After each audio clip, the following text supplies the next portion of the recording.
So we're gonna just have some fun.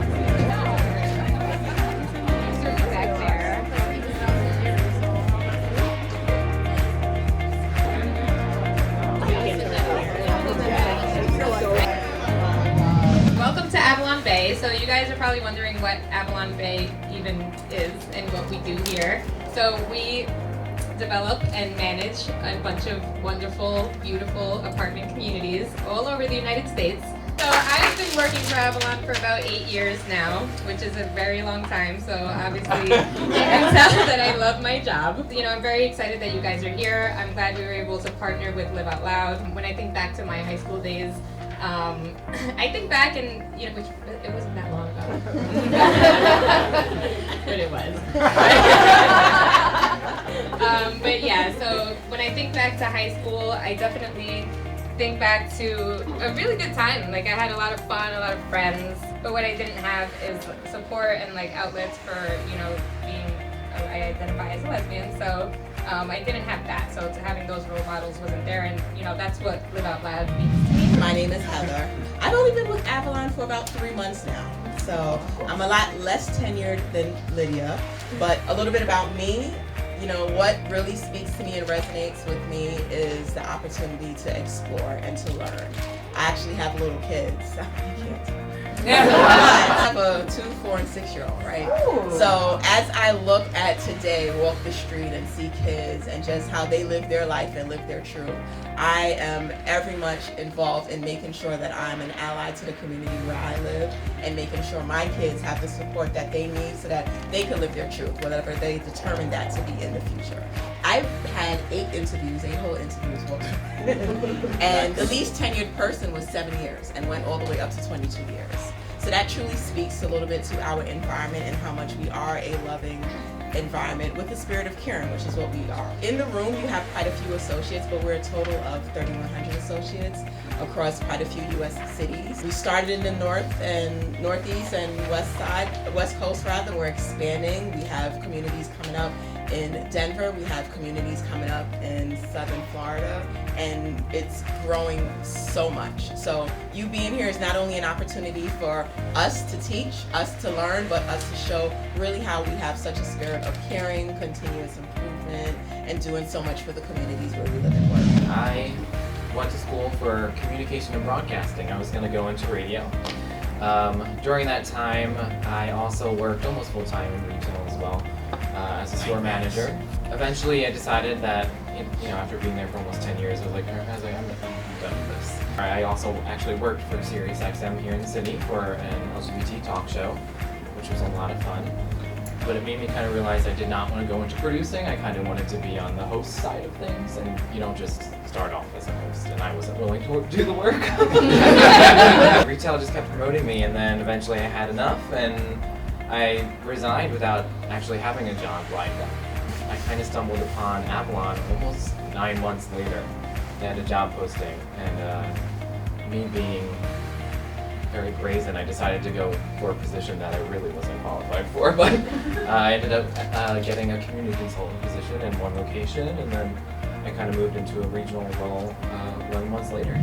In customer service, not everyone is all unicorns and rainbows and sweet. Sometimes you're going to get some people that are not so nice.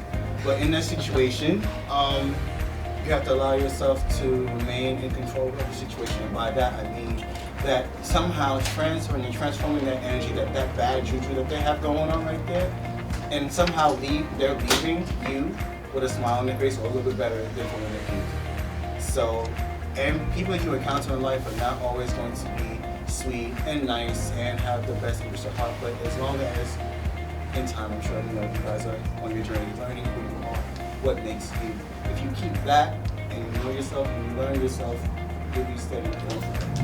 I just don't feel like there's enough queer representation out there, especially back when I was coming out, and I kind of felt like I had to prove myself more to so many different groups of people and prove that I belonged in a group that I was a part of. So that was difficult navigating, also kind of getting into the workplace and, you know, how honest am I going to be, and am I going to be accepted, or is this person, you know, going to look at me differently now because I'm just being myself and being honest.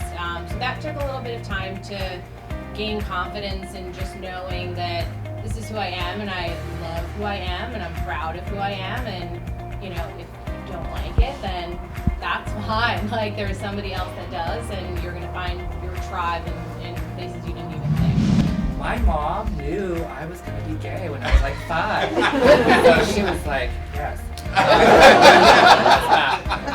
So I came out at the young age of 12. I was influenced by my lesbian aunt, who I looked up to hardcore, and she was kind of a younger aunt. She was a cool aunt, you know.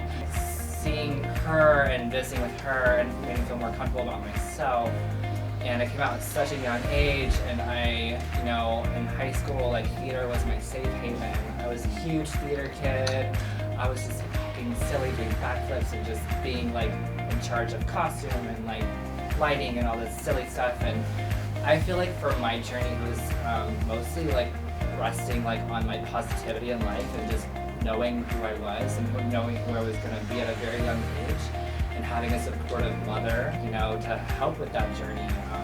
It wasn't always amazing. Like, I unfortunately didn't have a relationship with my father, so it was always a balance of having, like, hey, I grew up a mama's boy, literally a mama's boy, and not having, like, a father-like figure in my life, which was always a challenge for me. But I think that is what created and made me, like, who I am today, and made me, like, just kind of just want to be, like, myself, and just be, you know, own your truth and just be who you are and don't be afraid of it. To me, coming out, I was never a process, because I was always just me.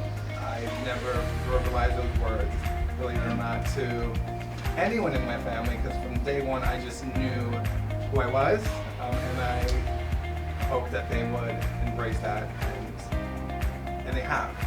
It's never been anything spoken, and not because I'm ashamed of who I am, it's because I'm empowered to not have to actually say it. My brother never came out to my friends, hey guys, I'm straight. So to me, it's like, I'm just me.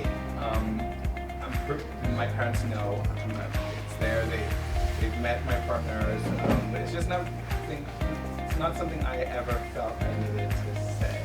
That doesn't mean that, again, I'm ashamed of who I am or what it is that I've become to learn of myself. It's just, to me, it's my power in saying that this is me. I'm not any different than anyone else. I'm Leo Preziosi Jr. I'm the Executive Director of Live Out Loud. We want to thank James and Lydia and the whole team at Avalonbay. I would love to get the whole Avalonbay team up here for a photo.